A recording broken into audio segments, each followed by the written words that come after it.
When you die, we'll turn your ashes into cat litter."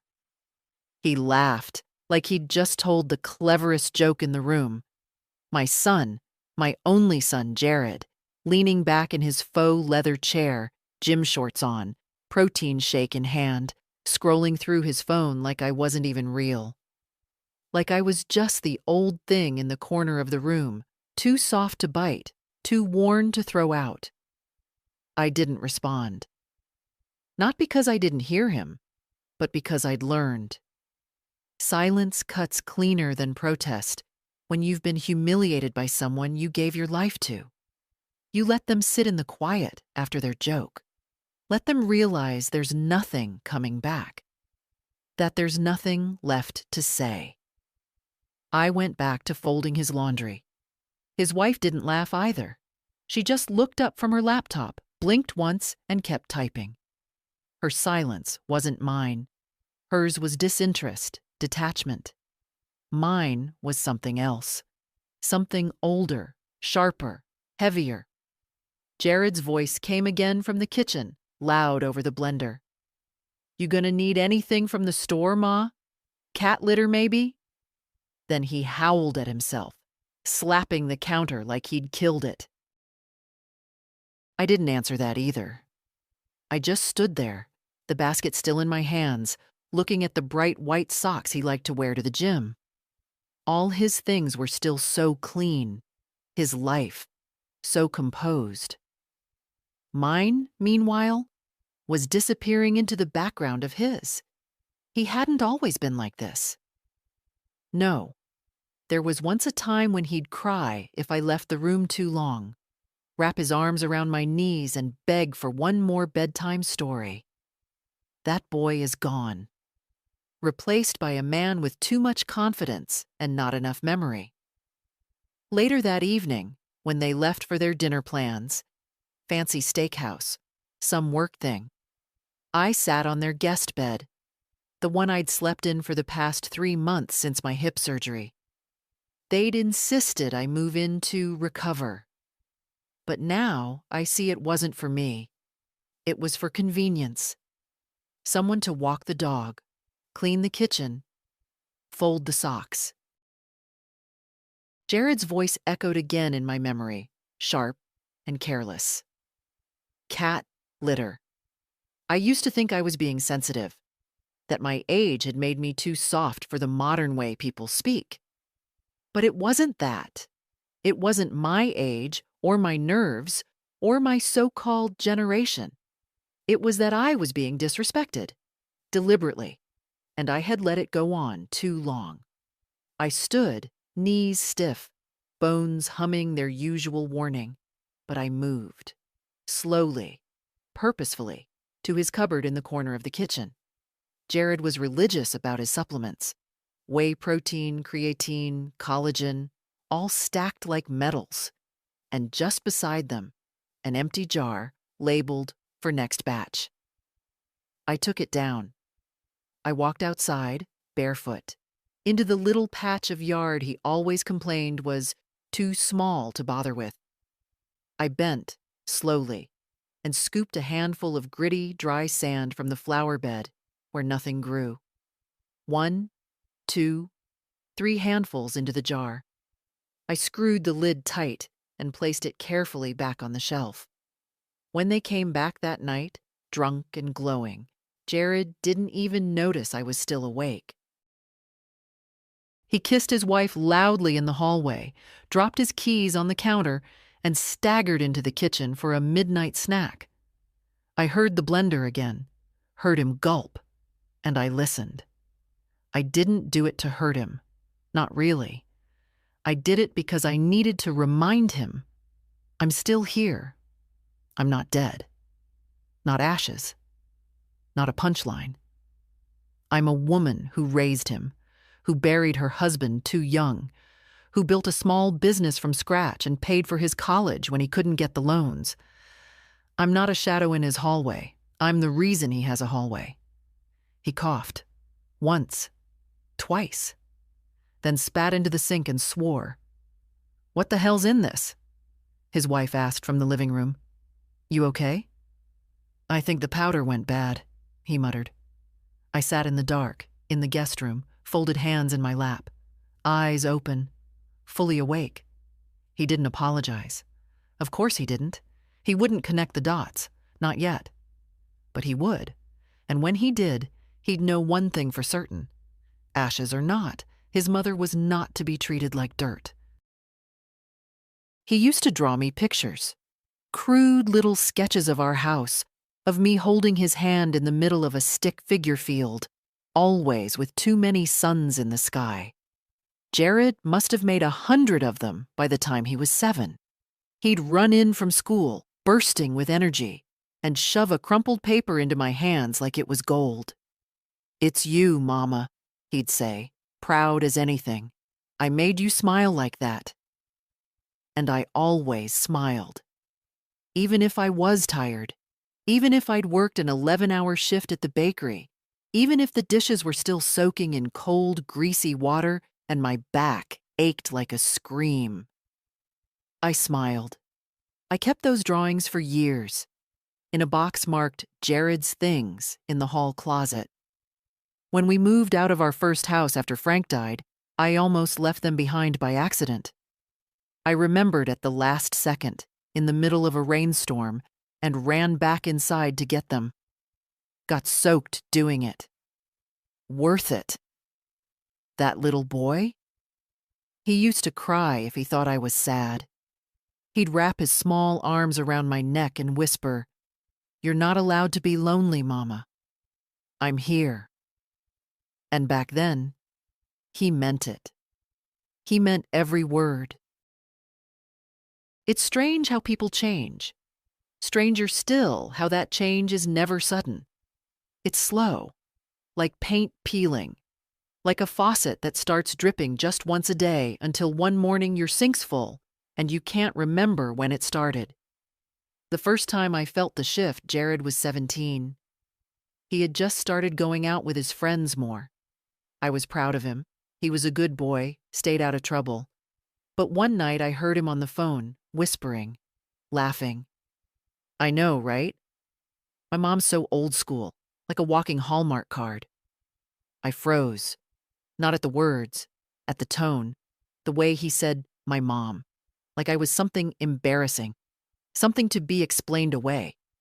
I didn't ask him about it. I told myself not to make a fuss.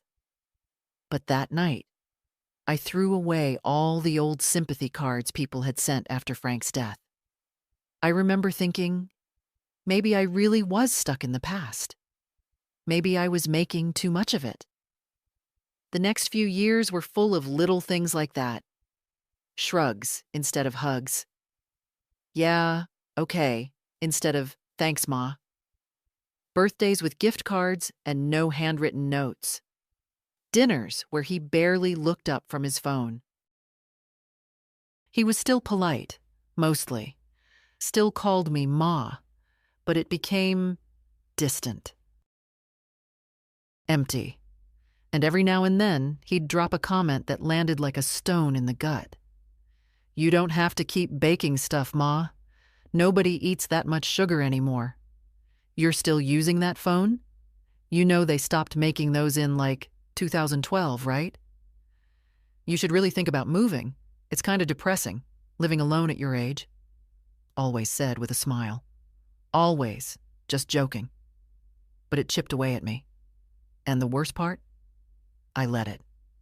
I laughed along. I thought, this is just how grown kids talk. I didn't want to be one of those mothers who clung too tight, who couldn't let go. So I let go. Too much. By the time he was 30, Jared had a wife, a condo, a job in marketing, and an opinion about everything, including me. "She needs structure," I heard him tell Allie once, not knowing I was within earshot. "She's too used to being needed.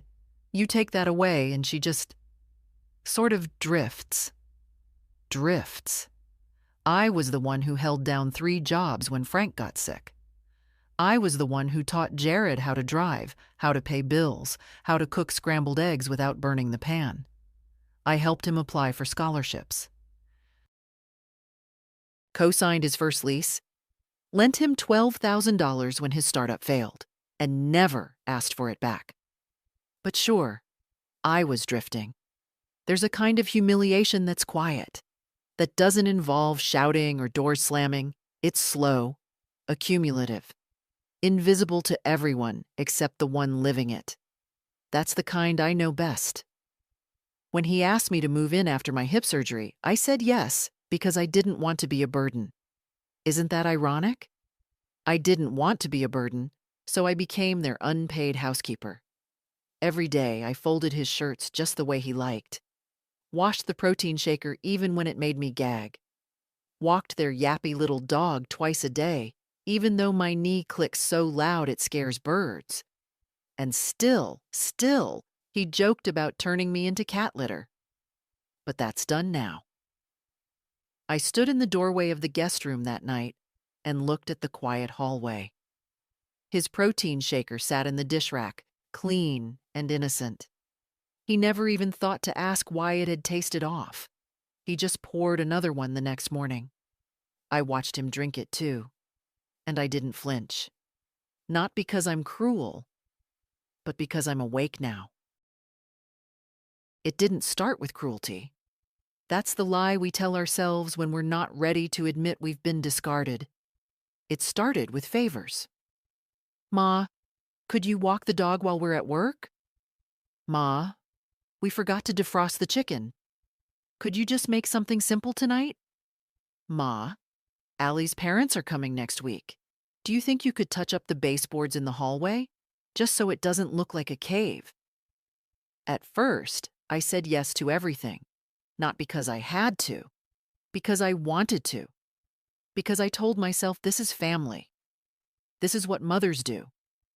I don't know the exact moment that generosity turned into expectation, but it happened. Suddenly, I wasn't being asked. I was being told. You'll have to pick up Jasper from the groomer at noon. Don't forget, it's on your calendar. The stain on the couch is still there. Could you try that vinegar trick again? We're out of almond milk. Could you make a list for Instacart? And every time I followed through, they got quieter, less grateful, less human. My kindness became a service, a given. Once I left the house to get my prescription filled, a 20-minute walk to the pharmacy. When I came back, Jared was in the kitchen, checking his watch like I'd gone missing. Where were you? I had to pick up my blood pressure meds. Couldn't you have waited? The cleaner's coming and she needed someone to open the door. That was the day I realized. I wasn't a guest. I was the help. I started writing it down. Every request, every errand, every unpaid hour. Not because I planned to show it to them. No, I'm not that petty. But because I needed proof. For myself. Proof that I wasn't imagining it. That it really had become this lopsided. In 3 months, I logged 179 errands, 48 meals, 14 loads of laundry, 9 dog walks a week. And not once, not one time did Jared or Allie say, thank you. But that's not what broke me. No. What broke me came on a Sunday afternoon. I was in the kitchen, scrubbing at a pan Jared had burned, making one of his high-protein meals. Allie was on a call, Jared watching football, the dog barking nonstop. And then Jared said it. You know, sometimes I think it would have been better if we'd just gotten a full-time housekeeper instead of moving you in. Would have been less complicated. He didn't even say it to me. He said it about me, loud enough that I could hear it. Like I wasn't even a person in the room, like I was the wallpaper. And then, as if that wasn't enough, he added, but hey, free is free. The laugh that followed, it wasn't cruel. It was casual, lazy. The kind of laugh a man makes when he doesn't even register what he's done. I didn't say anything. I just finished the dishes, dried my hands, went back to my room and sat down on the edge of the bed. That night, I opened the drawer beside my bed and pulled out the old envelope, the one with the check stubs. Copies of every financial gift I'd ever given Jared.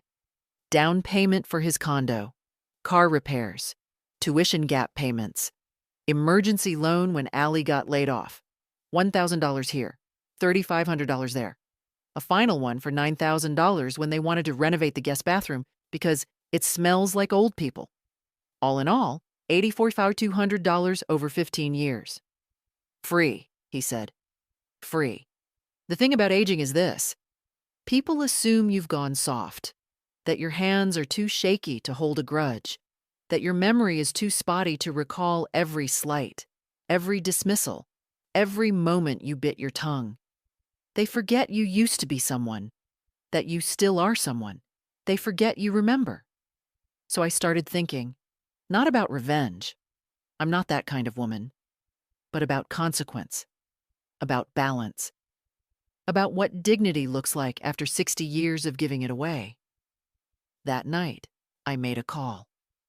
Not to a lawyer, not yet, but to the manager at my bank.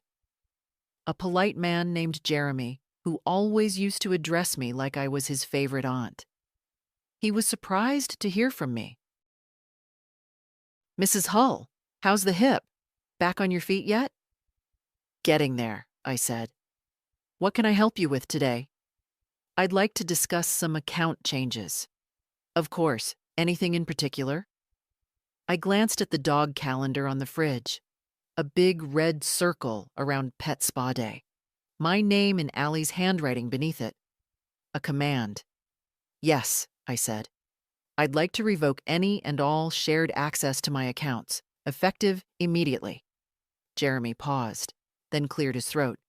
"Of course, just to confirm, Jared Hull is currently listed as a secondary signer on your savings and trust accounts. Would you like that authorization revoked?" "Yes." "Understood. And the automatic transfers?" "All of them. Stop every single one." Another pause. "Even the one marked family rent assistance?" "Especially that one." He didn't ask why. That's what I appreciated about Jeremy. "I'll need your signature to finalize everything, but we can start the process today." "Good."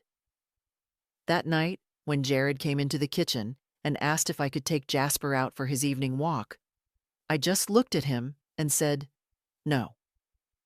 He blinked. "No? No." He stared at me like I'd forgotten how to speak English.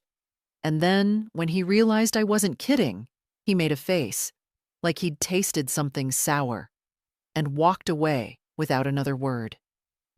I didn't feel guilty. I felt calm.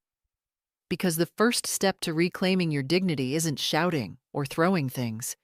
It's saying no, quietly, and meaning it. Frank died in February. There's something particularly cruel about losing someone in winter. The house already feels too quiet, too still. Cold air presses against the windows like a judgment. The radiator hisses, but it doesn't warm the emptiness. It was sudden. A clot, they said. He was only 61. I remember that morning like a scar. Jared was 30 at the time, still renting, still promising to get things moving in his career. Allie had just started her graphic design business. She was working out of cafes and looking perpetually tired. They came to the funeral, of course. Jared in a borrowed black suit that didn't quite fit. Allie in heels too high for the wet cemetery ground. They said all the right things. Hugged too tightly. Cried just enough. Then they left. And I stayed. I stayed in that too big house on Sycamore Street with its brown walls and cracked tile. I stayed because I couldn't afford to leave, and because leaving would mean admitting there was nothing left to stay for. I sold Frank's tools first. He had a whole garage full of them. Jared didn't want any of it. "Ma, what would I do with a bunch of rusted metal?" So I cleaned them, labeled them, sold them one by one to men who told me how rare some of those models were. I didn't care about the money. I just wanted someone to take them who knew what they were holding. Then I sold the car, then the recliner, then the house. Jared helped with none of it. When I finally found a small one-bedroom rental, close enough to a grocery store, small enough to heat, I called him. I signed the lease. "Oh, that's great, Ma. So you're all settled?" No offer to help pack. No mention of the mortgage I'd quietly paid on his behalf for 3 months when they were between clients. Just vague congratulations. And then, because he never wasted a phone call, he added, "Hey, could you spot me $200 for Allie's birthday dinner? We're a little tight." I said yes. Of course I did. Because I still believed that helping him meant I mattered. That was the beginning of a long pattern. Me, in my little apartment with its peeling paint and secondhand furniture, wiring money to my son so he and his wife could vacation in Aruba. Me, spending my afternoons clipping coupons and calculating utility bills, while Jared upgraded to a new espresso machine that connected to his phone. Me, sitting alone on Thanksgiving, while they posted photos from a Friendsgiving they never mentioned to me. Still, I told myself this was love. Just the new kind. The modern kind. Maybe this was what grown children did now. Kept their parents at arm's length, folded them into polite phone calls, Sunday check-ins, and thank you cards with no handwriting. But love doesn't forget you exist when you're not useful. And that's what I'd become to Jared. Useful. He didn't call unless something was due. Didn't visit unless he needed a form signed, a dog watched, a favor cashed in. When I got the diagnosis, mild arthritis, progressing faster than expected, I told him gently, on a quiet Tuesday. He said, "That sucks, Ma.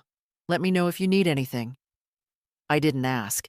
Instead, I got used to doing things slowly. One step at a time, one ache at a time, one room a day. And then came the hip. It gave out one morning in the kitchen.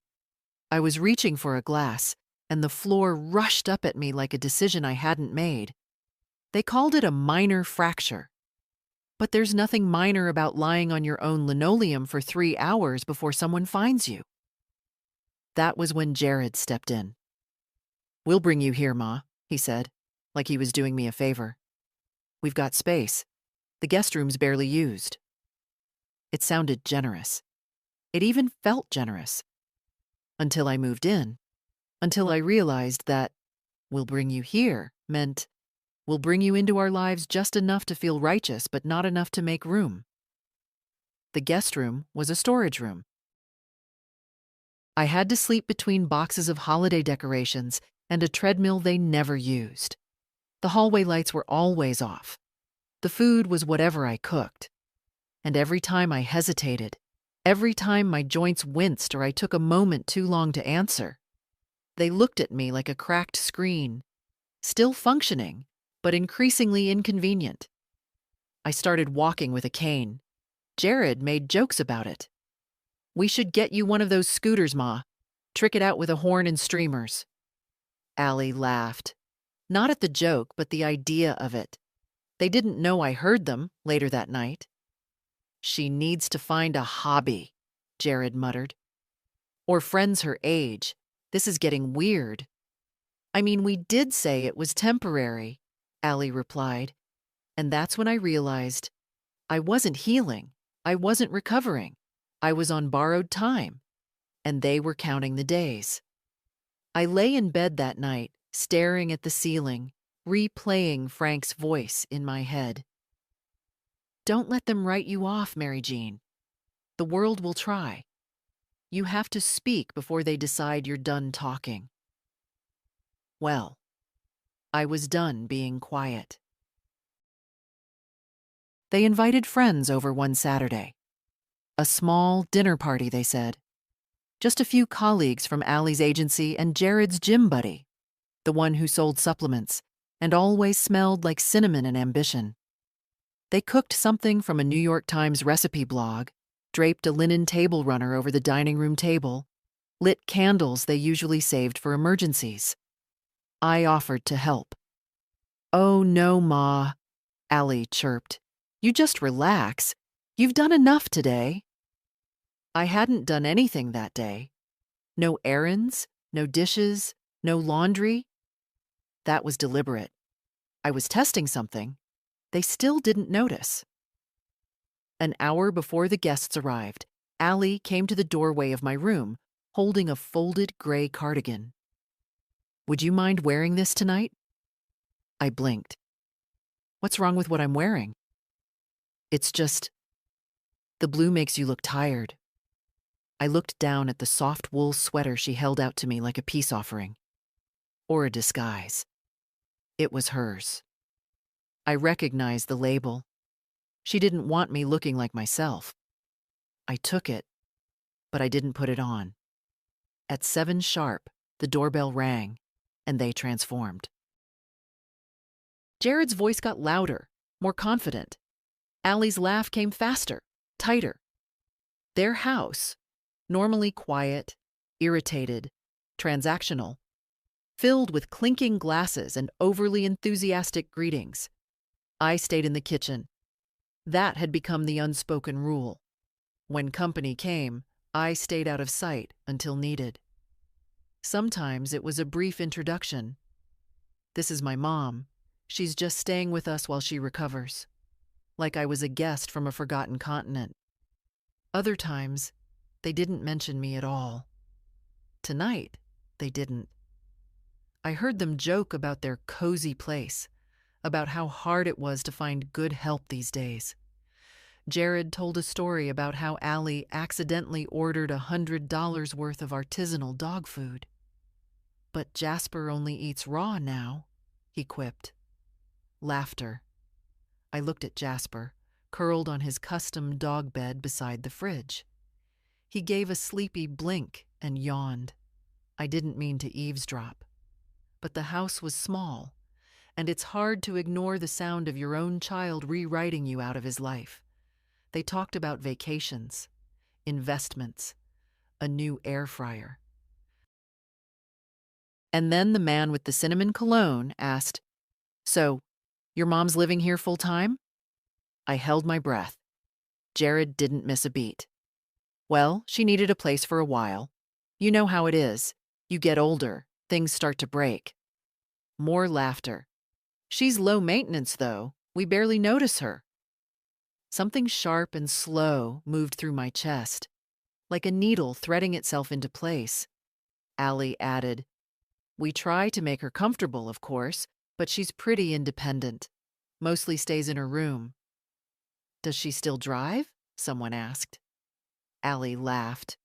"God, no. Can you imagine? No offense, but I value my life." I didn't hear Jared correct her. That night, I stayed in the kitchen until the guests were gone. I washed glasses while they lingered at the door, performing their goodbyes. I wiped down countertops while they laughed about how tipsy Allie got. I listened as they clinked last call wine into glasses and toasted to being real adults now. When the house fell quiet, I went to my room, sat down slowly, and looked at my reflection in the mirror. The cardigan lay across my lap, untouched. My blue blouse, my favorite one, with the tiny embroidered flowers at the cuffs, was wrinkled from the evening, but it still fit. Still smelled faintly of lavender. Still mine. They didn't want me there. Not really. They just didn't want to be the kind of people who put their mother in a facility. They wanted the credit without the cost. They wanted me invisible. That night, I took out the envelope again. The one with the stubs, the bank printouts, the thank you notes with no handwriting. I laid them out across the bed in order. Tuition, rent, credit cards, wedding gifts, dog surgeries. At the bottom of the stack, a receipt for a $1,200 espresso machine. A note scribbled on the corner. "We'll pay you back, promise." They never did. The next morning, Jared found me in the kitchen. Hey, Allie thinks she left her ring in the guest bathroom. Did you see it? No. He lingered. You seemed a little distant last night. I was. He tilted his head, used that tone he saved for clients and complaints. Is everything okay? Everything is clear, I said, folding a dish towel. He stared. That's not really an answer. It wasn't meant to be. He exhaled loudly, the way he did when the microwave beeped before he was ready. Look, Ma, if this is about last night, we didn't mean anything by it. It was just jokes. I turned to him, towel in hand. You said I barely exist. No, come on. You said I was low maintenance, that I don't drive, that I'm easy to ignore. He flinched, just a little, but enough. Ma, you want to joke about me? Fine. But understand this. I'm not a prop in your little performance of generosity.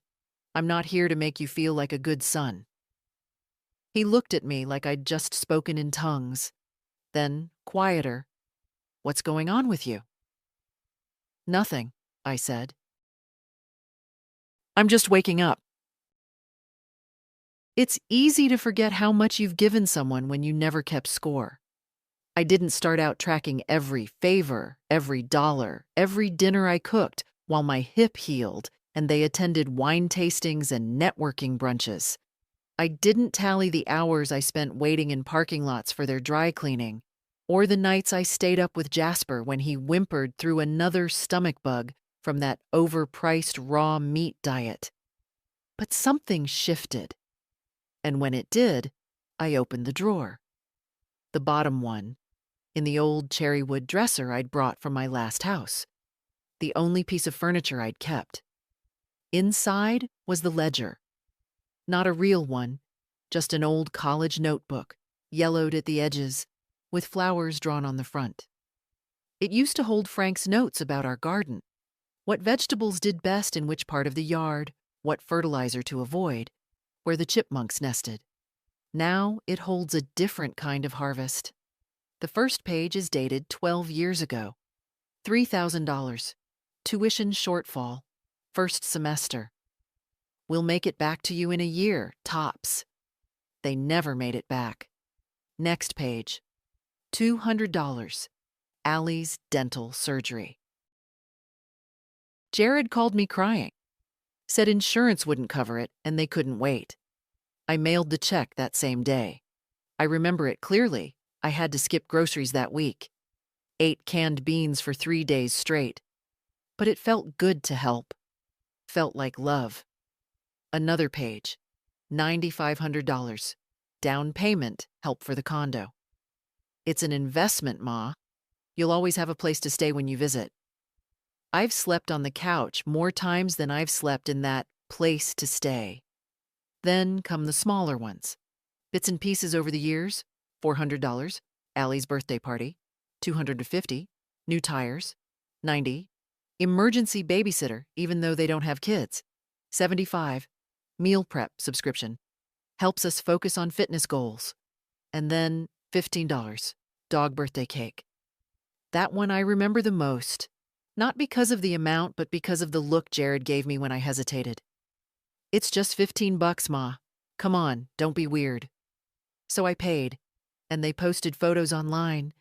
Jasper in a paper crown, his tongue lolling happily beside a frosted slab that cost more than any cake I've had on my own birthday in a decade.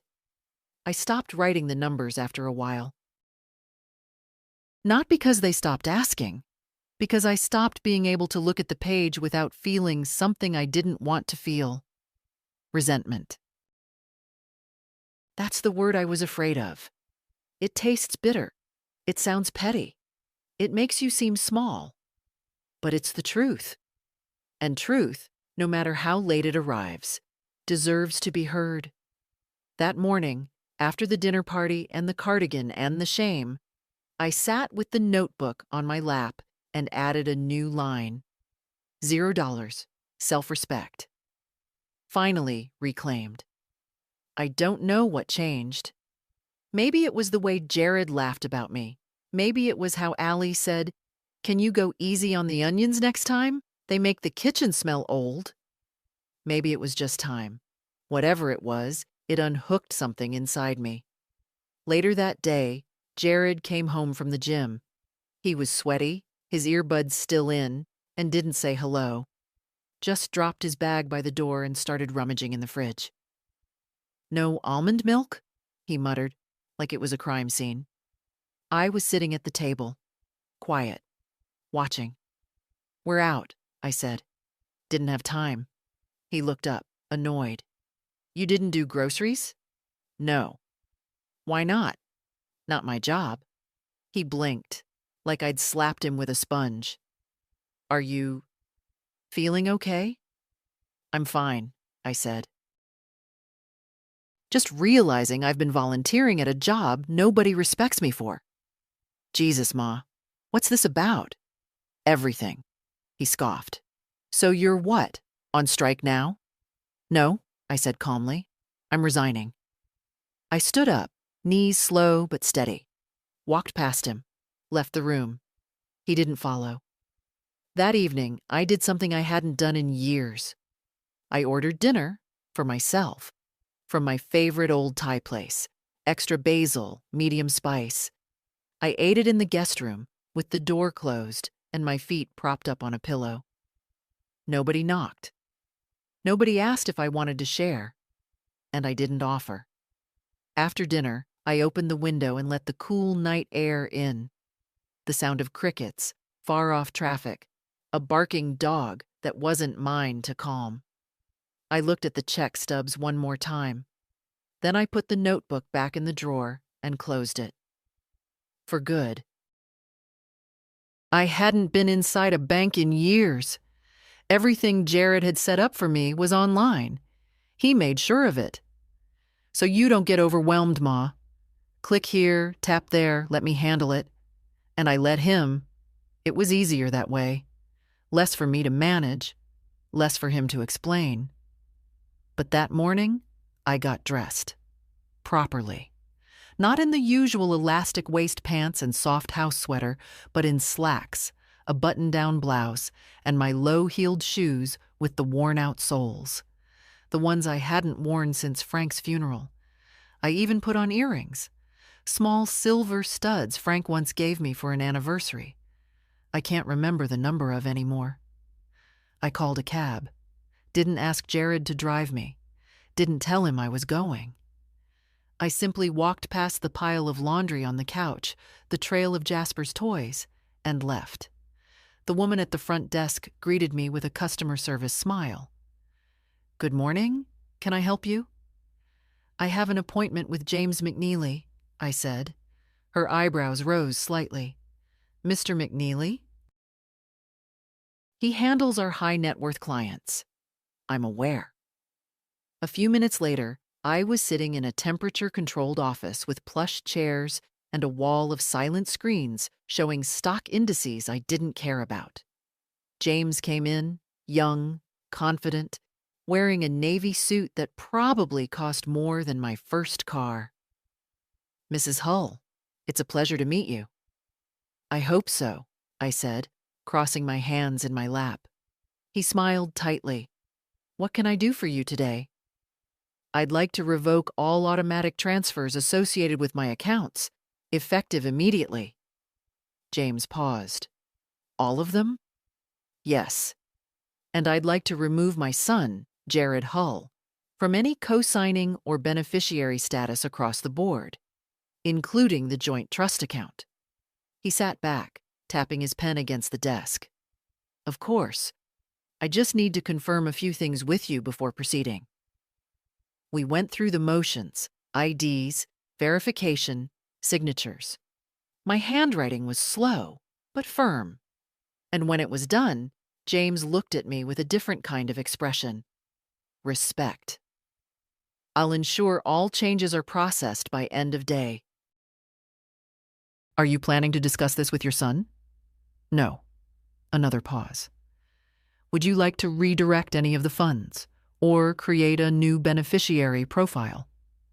"I'd like to open a trust," I said, "for my granddaughter Emily Hull, age 12. Of course, he said, and slid a fresh form toward me. We can structure it to activate when she turns 21, or earlier with your permission. 21? I said. Old enough to understand the value of what she's been given, and I'd like it protected. Ironclad. No access by her parents, under any circumstances. James didn't blink. It can be arranged. We spent the next hour going over options. He explained things clearly, professionally. And for the first time in a very long time, I felt like someone was listening to me, not because they had to, but because they recognized I had something worth saying. When it was all signed, he stood and extended his hand. Anything else I can assist you with? I thought for a moment. Yes, I said. Don't tell my son I was here. He smiled. A real one this time. Understood. I stepped back outside into the afternoon sun, clutching the folder against my chest. My knees ached, my back complained, but my heart felt strangely light. I had done something for myself, something irrevocable. When I got back to the house, Jared was still out. Allie, too. Probably another brunch, another boot camp class, another place I wasn't invited. I boiled water, made tea, took my time. And then I opened his cabinet, the one with the neat rows of plastic tubs labeled bulk whey, vegan blend, recovery stack. I took down the shaker, washed it, dried it. Then I reached for the glass jar I'd quietly placed behind the rice cooker. Days ago. The one filled with fine beige sand scooped from the flower bed outside. Dry, clumpy, indistinguishable in color from his favorite vanilla blend. I spooned it in slowly. Half powder, half sand. No trace of malice. Just even, calculated proportion. He wouldn't taste the difference. Not at first. Just a slight grit. A bit of resistance. A mirror, perhaps, of how I'd tasted my own silence for the past 15 years. Then I put the jar back, sealed and settled. The house was quiet again. I sat in the living room with my tea, waiting, not for him, but for the next breath. For the stillness that comes when you've finally stopped asking to be seen. I didn't want to hurt Jared, but I needed him to feel it. Even if he didn't understand what it was at first. Even if he just coughed and tossed the shake and grumbled about the bad batch. Even if he blamed the brand or the blender or the damn humidity. I didn't care. I wasn't teaching him a lesson. I was writing my own ending, one spoon at a time. Emily always knocks before entering. A small thing. A quiet thing. But I notice. She visits on Sundays, when Jared and Allie are off at their brunches or bike rides or whatever other rituals of wellness they've adopted this season. Emily slips into the guest room, barefoot, her phone in one hand, a book in the other. She doesn't ask for anything, she just sits. Sometimes on the floor, sometimes beside me on the bed. She's 12, going on 30. Already taller than I was at 16, sharp, observant, careful with her words.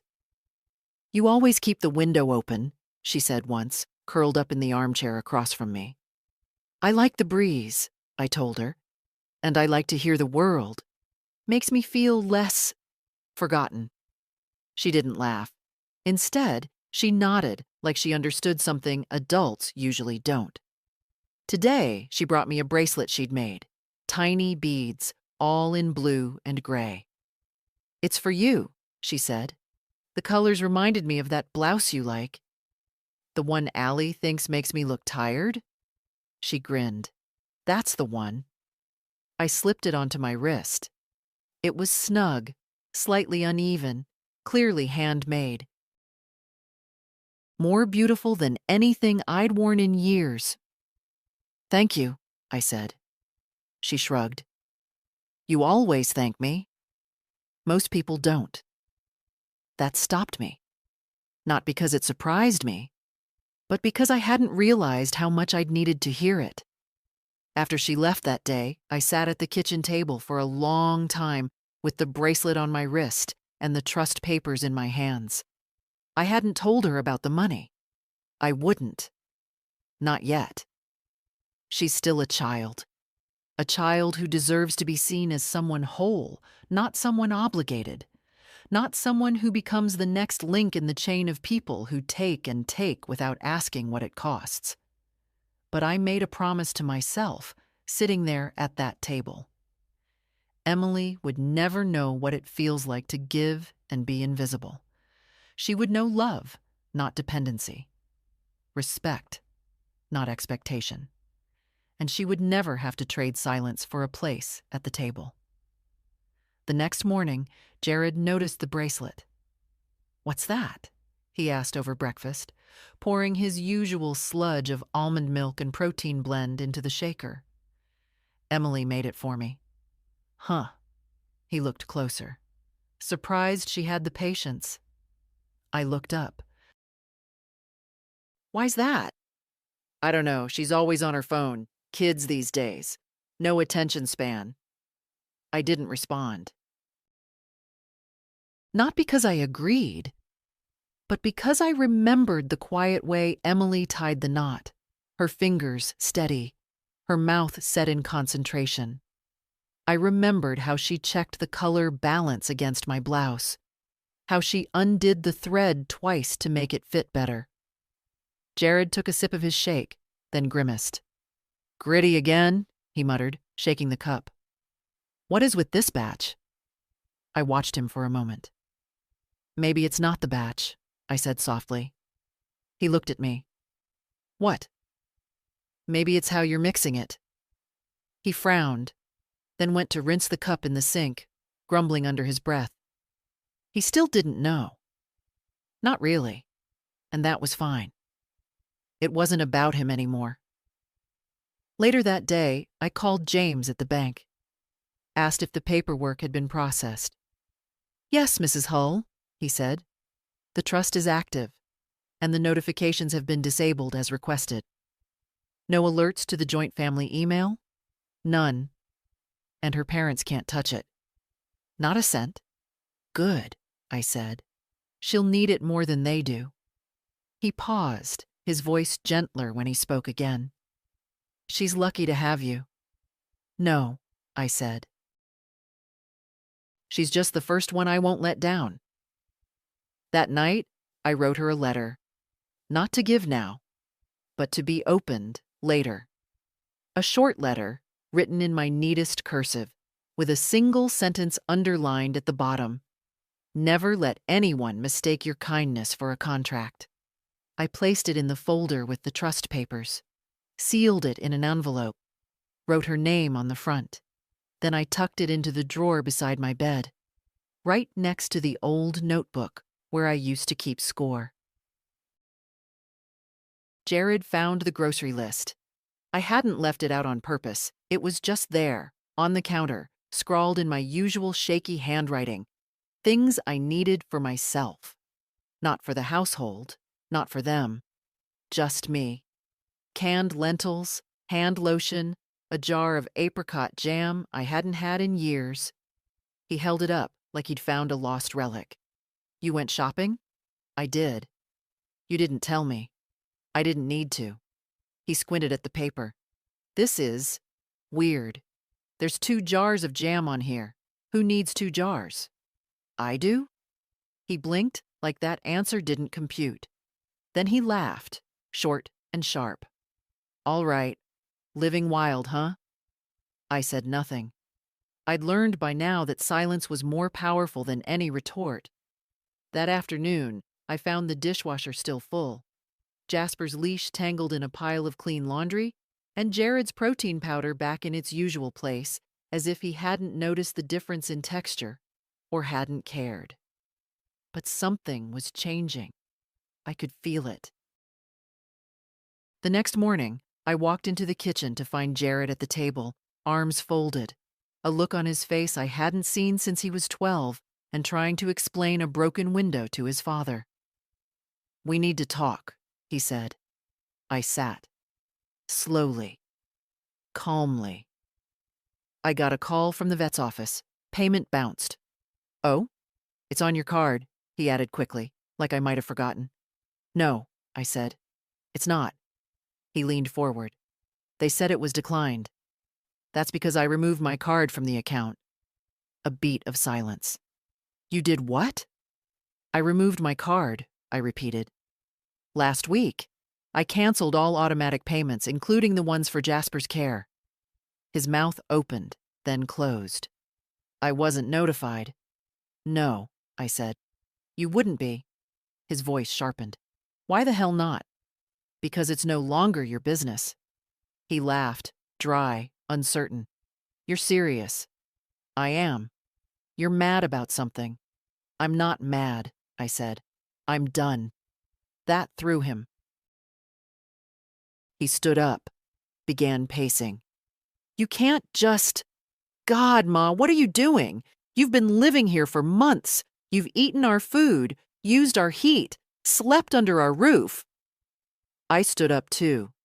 Paid your rent, covered your groceries, walked your dog, folded your clothes, cleaned your house, and been mocked in it, I said evenly. Yes, I have. He looked like I'd slapped him. I kept my voice steady. You've treated me like background noise, Jared. A ghost who makes your dinner and disappears before the guests arrive. You make jokes at my expense, let your wife speak to me like I'm a burden, and then you ask me for more. He raised his hands. Look, this is getting blown out of... It's not. I took a breath. I opened a trust for Emily. His eyebrows shot up. What? She'll get it when she turns 21. He stepped back, hands dropping. That's great. That's really generous, Ma. But why didn't you... She's the only one in this house who sees me. He flinched again. I could see the words stinging, even if he couldn't admit it. And you just... decided this? I did. He shook his head, laughed bitterly. Without even talking to me? About our future? About the family's needs? I looked at him. You stopped being my family the moment I became your maid. For a long time, he said nothing. Then quieter. So that's it? You're cutting us off? No, I said. I'm cutting myself free. His eyes searched mine. Maybe for softness. Maybe for a weakness he could still lean into. But there was none left. He opened his mouth to speak, then seemed to think better of it. He turned, muttering something I didn't catch, and left the room. The door slammed. Not loud, but loud enough. I stood there for a moment, hands trembling, chest tight. Not from fear, not from sadness, but from the sudden, overwhelming silence that followed. It was mine now, for once, all mine. I wrote him a letter. Not because I wanted to mail it. Not because I thought he'd read it and finally see me clearly. I wrote it the way you write something in the sand before the tide comes. Just to get it out of you. Just to watch the water carry it away. It began simply. Jared, you were the best thing that ever happened to me. And for a long time, that was enough. The words came slow at first, each one a weight I'd been carrying for years. I told him how I used to wait for his footsteps on the stairs when he was a teenager, just to hear the rhythm of his life still moving through the house. How I kept every drawing, every school certificate, even the broken Mother's Day mug he made in 2nd grade. How I defended him to his teachers when he got lazy, told myself he'd grow out of it, told myself brilliance looks messy sometimes. I told him about the loans, the ones he never asked for but accepted easily, the sacrifices he didn't see because I didn't let him, how I canceled my own health insurance for 3 months to help with his wedding deposit. I didn't write that to guilt him. I wrote it because he's rewritten me in his mind as someone who never did enough. And I wanted, just once, to remind the paper of the truth. I did everything I knew how to do. And somewhere along the way, you stopped seeing it. I wrote about the little humiliations, the way he spoke over me, the way he rolled his eyes when I mispronounced a new word, the way he left me out of conversations, out of holidays, out of photos, the way he'd laugh when I told stories from the past, like they were relics no one wanted. You didn't need to be cruel, I wrote. You just needed to remember I was still here. I wrote about Allie, too, but gently. I told him I didn't resent her for not loving me. That wasn't required. But I did resent the ease with which she dismissed me, the way she used my presence, then brushed it aside like lint on a sleeve. She doesn't have to call me Mom, but she should have called me human. I paused there for a long time, stared at the paper, let my hand rest. Then I wrote the last line. This isn't about punishment. It's about peace. Mine. I signed it. Just my name. No closing. Then I folded it neatly, placed it in an envelope, and tucked it into the back of the same drawer where Emily's trust letter now rested. They'd stay there together. 2 truths, 2 directions. One handed forward, the other put to rest. That night, I slept deeply. No dreams, no jolts awake at 3 a.m., thinking I'd left something unsaid. In the morning, I opened the blinds and let the sun hit my face. Made myself a full breakfast.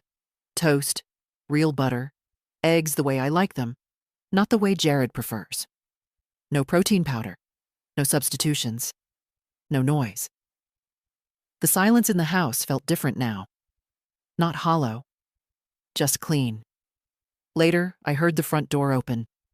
Jared walked in, glanced toward the kitchen, then headed straight to his office. No greeting. I didn't chase him, didn't follow, didn't explain. The letter said everything I needed to say, even if he never read it.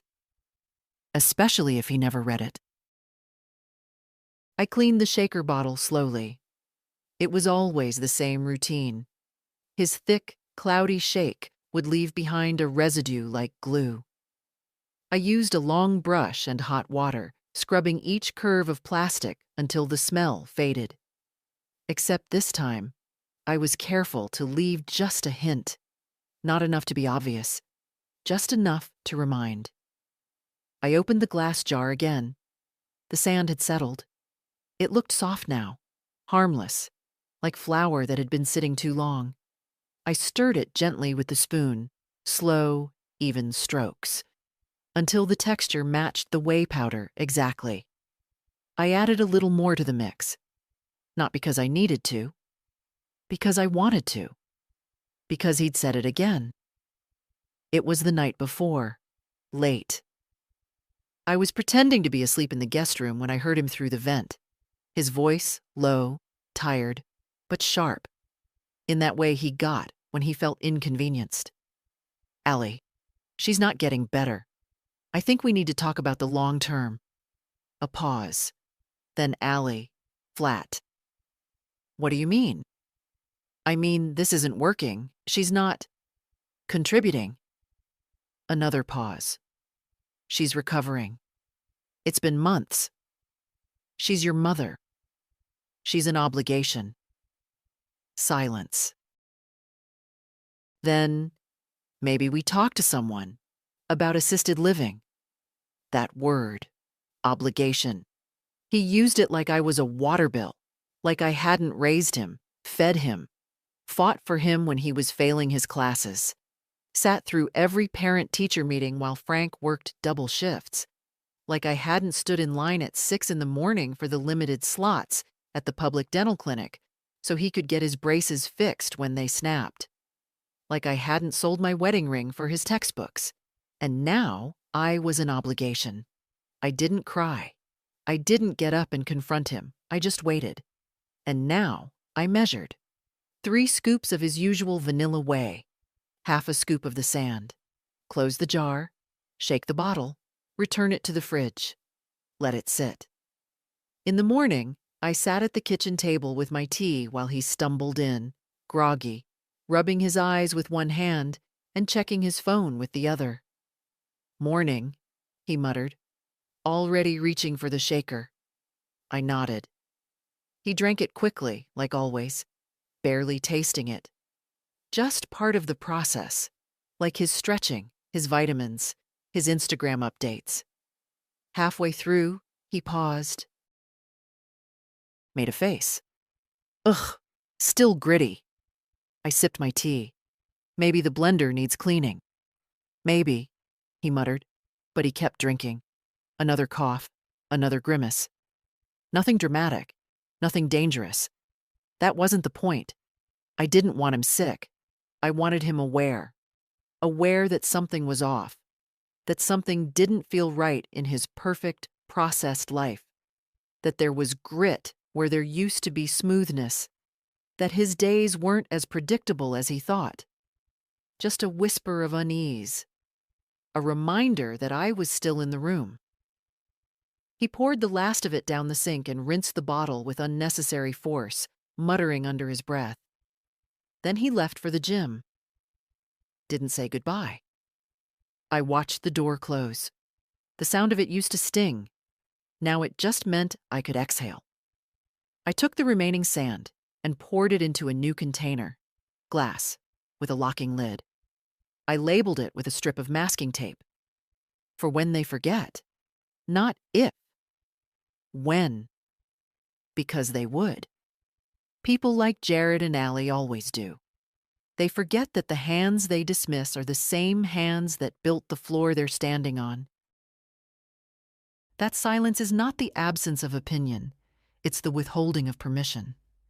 That dignity, once reawakened, is the hardest thing to control. I placed the container in the back of the cabinet, far enough not to be noticed, close enough to reach. Then I sat down at the table again, wrapped my hands around the mug, and waited for the next moment. Not to strike, not to punish, just to witness. I wasn't a ghost anymore. I was the grit in their machine. Emily knocked twice, as always. I was at the table, sorting through a few old recipes, cards yellowed with age, corners softened from years of use. She poked her head in, smiled, then stepped inside with that same quiet ease that never felt like intrusion. She never asked if she could sit. She just did. "What you doing?" "Looking for something sweet." She tilted her head. "To eat or to remember?" I looked at her. That girl always asked questions like someone twice her age. "Both," I said. She leaned forward, her elbow on the table. "You used to bake, didn't you? Before your hip?" "I still do," I smiled. Just slower and quieter. She watched me for a moment, then pointed to one of the recipe cards. "That one, the lemon bars. You made those when I was little. You remember that? You let me press the crust into the pan, said I had strong hands for a 5-year-old. I laughed. It startled me, how easy it came. She reached into her pocket and pulled out something folded, a piece of paper, a little wrinkled, carefully smoothed. She placed it in front of me. "I made you a playlist," she said. "For when you're alone." I opened the note. A list of songs. Some I knew, some I didn't. Titles scribbled in her tidy print. I thought music might make the quiet less lonely. I looked up, heart heavy in the best way. "Thank you." She shrugged. "You always notice things."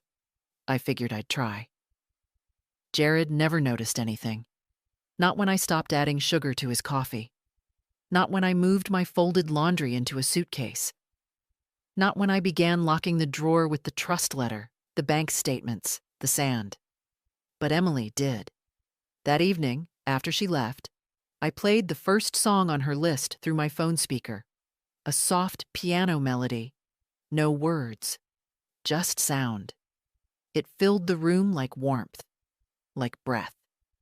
And I let myself feel what I hadn't felt in months. Hope. Not for Jared.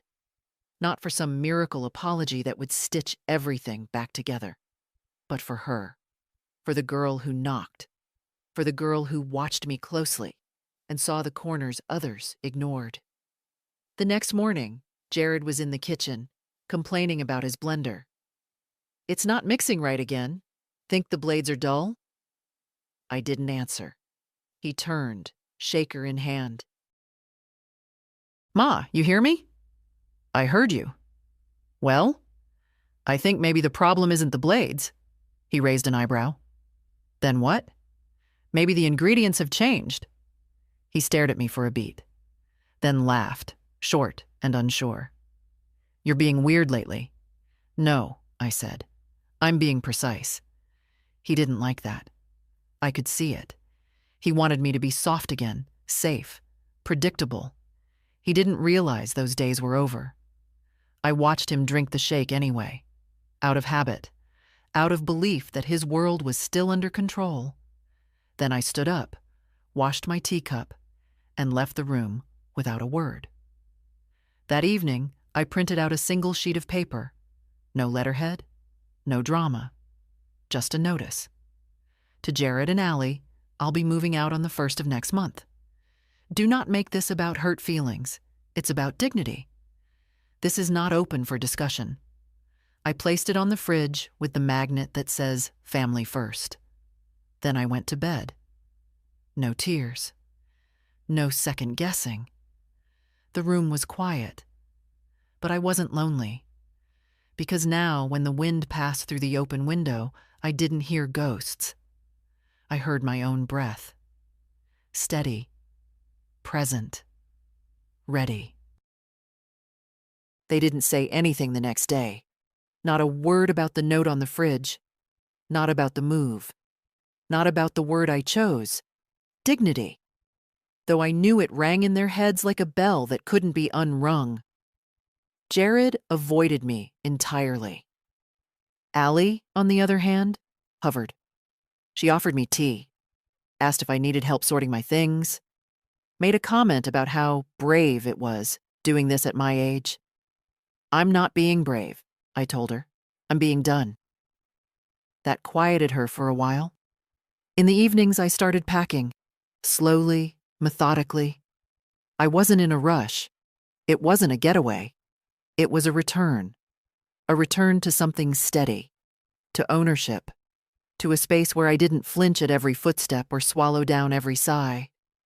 I found things I had forgotten were mine: the little tin of sewing needles from my mother, the recipe card for Frank's favorite stew in his crooked handwriting, a pair of earrings I thought I'd lost. One of the backs bent, but still there, still mine. Each item I packed felt like a thread being pulled from the fabric of this house. And the more I packed, the more it began to unravel. They argued louder now. Little things. Groceries. Bills. A stain on the carpet nobody admitted to. I watched it all from the edges. A guest in a performance I no longer cared to applaud. Emily still came, quiet as always. She noticed the boxes. "You're leaving." I nodded. She didn't cry. She didn't ask me to stay. She just said, "Will I see you again?" I took her hand, held it gently. "You'll see me the moment you need to." She looked confused, but she didn't argue. Before she left, she gave me a folded paper heart. Inside was written, "For when you miss someone who sees you." I slipped it into my purse, close to my wallet, close to the other papers that now held her name. The next morning, Jared finally broke. He found me in the kitchen, taping a box shut. His eyes were bloodshot, his voice tight. "So that's it? You're just walking away?" I looked at him. No, I said. I'm walking toward. Toward what? Some crummy rental where you're alone all day? Where nobody checks in? I tilted my head. Jared, I've been alone in this house every day. I just wasn't allowed to admit it. He flinched. I don't get it, he said, quieter now. Why now? After everything we've done for you. For me? I raised an eyebrow. He opened his mouth, then stopped, closed it, looked away. You don't even care what this makes us look like, he muttered. People will think we kicked you out. Let them. You're leaving us. No, I said. You left me a long time ago. I'm just catching up. He stared at the box on the table, then at the bracelet on my wrist, then back at me. What happened to you? The old me would have folded under that question, would have explained, softened, soothed his guilt for him, but not now. Now I simply said, I remembered I exist. He didn't follow me when I left the room, didn't offer help, didn't make one last plea. That part of him, the one that used to run to the door with drawings, the one that cried when I cried, the one that once said, You're not allowed to be lonely, Mama. That part was long gone, and I wasn't waiting for it anymore. The apartment was small, 1 bedroom, 2nd floor, no elevator. The stairs creaked, and the paint near the baseboards was peeling. The sink had a slow drip I'd need to ask about. But the windows faced east, and in the morning, the light poured in like something sacred. It was mine. No guest towels folded for display, no dog toys underfoot, no refrigerator notes instructing me when to thaw chicken or when to walk Jasper. Just silence. Clean, real, earned. The movers were efficient. I didn't have much. Some boxes, a few pieces of furniture, my books, the cherrywood dresser. I tipped them more than I should have. One of them, a young man with kind eyes, called me ma'am with a softness I hadn't heard in a long time. Nice place, he said as he carried in the last box. Feels like home. I smiled. It is. That night I made myself dinner. Not for anyone else. Not to earn favor or avoid a complaint. Just for me. A baked potato, a cucumber salad, and 2 slices of rye bread with real butter. I poured a glass of cold milk, ate slowly, felt every bite. Afterward, I sat by the open window and listened. To the hum of traffic, to a dog barking down the block, to a couple arguing softly somewhere above me. Life. Ordinary life. Without obligation. I slept well. Better than I had in years. No creaking hallway. No morning alarms I didn't set. No half-heard conversations about assisted living, just the weight of a blanket and the knowledge that I had chosen this. The next morning, I unpacked a box marked miscellaneous. Inside were little fragments of the life I'd forgotten to honor. Frank's cufflinks, a faded photograph of me holding Jared as a baby, a chipped saucer I used to keep my earrings in, and the envelope, the letter I'd written to Jared. I unfolded it, read it once more. Not with anger, with distance. Then I tore it into 4 neat pieces and placed them in the waste bin. It wasn't needed anymore. He wouldn't understand it. And that was all right. Some things are not meant to be shared. Some things are meant to be survived. Around noon, I called the bank. Confirmed the trust account once again. Emily Hull. Beneficiary. A quiet future set aside for someone who knew how to knock, who knew how to listen, who saw me before anyone told her not to. James from the bank said everything was in place. She'll be taken care of, he assured me. I know, I said. I didn't mention the second envelope, the one now sitting in the cherrywood drawer with Emily's name on the front and the words I'd chosen with care. This is not a reward, it's a reminder. That kindness is not weakness, that dignity doesn't have to be earned, that you come from women who remember. I didn't cry when I wrote it. I didn't tremble. I just knew it needed to be said. And I knew she would read it one day and understand. Maybe not all of it, but enough. Enough to walk into a room without lowering her voice. Enough to leave when staying becomes another word for shrinking. Enough to speak, even when silence is expected. That afternoon, I bought myself flowers. A small bouquet of yellow lilies and eucalyptus, carried them home in a paper wrap, my steps slow but sure. The woman at the corner market smiled and asked, "Special occasion?" I said, "Yes." Jared didn't come to visit. Not the first week, not the second. He sent a text. One line. "Glad you're settled. Let us know if you need anything." I didn't reply. Not because I was angry. I wasn't. Not anymore. It's strange how quiet forgiveness can be. No declarations, no reconciliation. Just the slow release of something you carried too long. I didn't need an apology. I just needed the weight gone. Allie sent an email 2 weeks later. Forwarded a list of articles. Aging gracefully. Elderly nutrition. How to avoid social isolation. The subject line said, "Thought these might help." I closed it without reading. They were trying, in their way. But too late. And not for me, for themselves. For the version of me they could still pretend they hadn't ruined. Emily came on a Thursday. I hadn't told her the address. She found it anyway. I opened the door and there she was. Backpack on one shoulder, shoes scuffed, hair tied up in a loose knot. She looked taller, older, like she'd crossed something invisible in the weeks we'd been apart. "Hey," she said. "Hey," I answered. "I figured it out," she said, stepping inside. Dad left a printout with the leasing company's name on the kitchen table. I searched it and found this place. Hope that's okay. I smiled. It's more than okay. She looked around, her eyes settling on the vase of dried flowers, the neat stack of books by the window, the quiet. "I like it here," she said. "It smells like you." "Like old books and lemon soap?" She grinned.